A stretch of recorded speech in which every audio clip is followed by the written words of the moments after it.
जय श्री राधे भक्तों।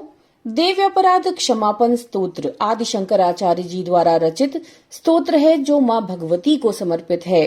आदि शंकराचार्य जी ने स्तोत्र के माध्यम से अपने पापों के लिए क्षमा याचना की है और आज हम आपके लिए यही स्तोत्र हिंदी में लेकर आए हैं। तो चलिए शुरू करते हैं।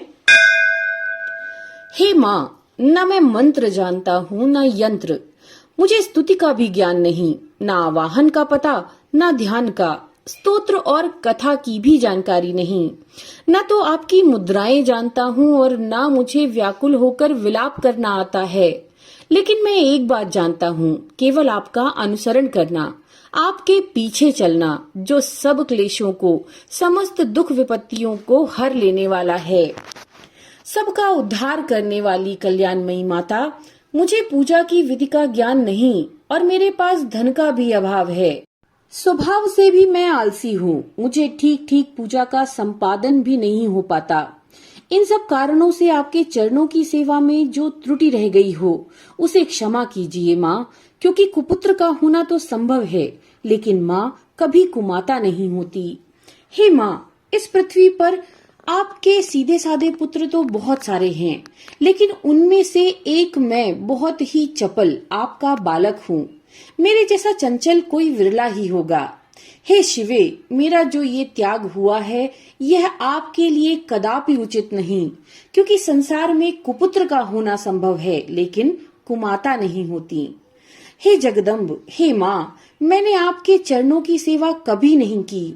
हे देवी, आपके लिए अधिक धन भी समर्पित नहीं किया, तथापि मुझ जैसा अधम मुझ पर जो आपका अनुपम स्नेह है, इसका कारण यही है कि संसार में कुपुत्र पैदा होते हैं लेकिन माता कभी कुमाता नहीं होती। गणेश जी को जन्म देने वाली हे माँ पार्वती, अन्य देवताओं की आराधना करते समय मुझे अनेक प्रकार की सेवाओं में व्यग्र रहना होता है। इसीलिए 85 वर्ष से अधिक अवस्था हो जाने पर इन देवताओं को छोड़ दिया है। अब इनकी पूजा सेवा मुझसे नहीं हो पाती, अतएव उनसे तो कुछ सहायता मिलने की मुझे आशा ही नहीं है। इस समय यदि आपकी कृपा नहीं होगी तो मैं अवलंब रहित होकर किसकी शरण में जाऊंगा। हे माता अपर्णा, आपके मंत्र का एक अक्षर भी अगर कान में पड़ जाए तो उसका फल ये होता है कि मूर्ख चांडाल भी मधुपाक के समान मधुर वाणी का उच्चारण करने वाला उत्तम वक्ता हो जाता है। दीन मनुष्य भी करोड़ों स्वर्ण मुद्राओं से संपन्न होकर चिरकाल तक निर्भय विहार करता है। जब मंत्र का एक अक्षर श्रवण करने से ऐसा फल होता है तो जो लोग विधि पूर्वक जप में लगे रहते हैं उनके जप से प्राप्त होने वाला उत्तम फल कैसा होगा, इसे कौन मनुष्य जान सकता है।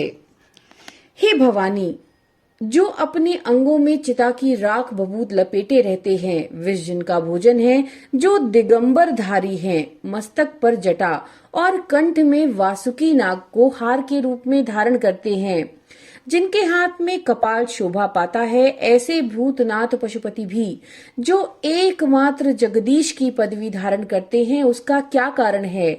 ये महत्व उन्हें कैसे मिला? ये केवल आपके साथ पाणी ग्रहण की परिपाटी का फल है। आपके साथ विवाह होने से उनका महत्व बढ़ गया। मुख में चंद्रमा की शोभा धारण करने वाली माँ, मुझे मोक्ष की इच्छा नहीं है, संसार के वैभव की भी अभिलाषा नहीं है, न विज्ञान की अपेक्षा न सुख की आकांक्षा।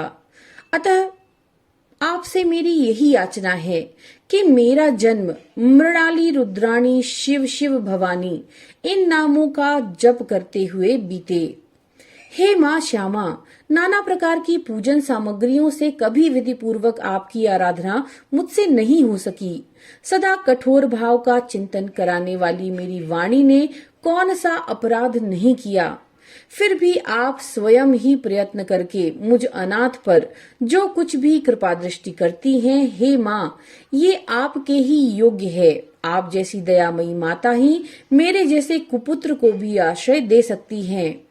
हे माँ दुर्गे, करुणा सिंधु महेश्वरी, मैं विपत्तियों में फंसकर आज जो आपका स्मरण करता हूँ, इससे मेरी शठता ना मानना, क्योंकि भूख प्यास से पीड़ित बालक माता का ही स्मरण करते हैं। हे जगदम्ब, मुझ पर जो आपकी कृपा बनी हुई है, इसमें कौन सी आश्चर्य की बात है। पुत्र अपराध पर अपराध क्यों न करता जाए, लेकिन माता उसकी उपेक्षा कभी नहीं करती। हे महादेवी, मेरे समान कोई पातकी नहीं है और आपके समान कोई पाप हारिणी नहीं है। ऐसा जानकर जो उचित जान पड़े वो कीजिए। तो भक्तों, ये था देव्यापराध क्षमापन स्तोत्र श्री शंकराचार्य जी द्वारा रचित।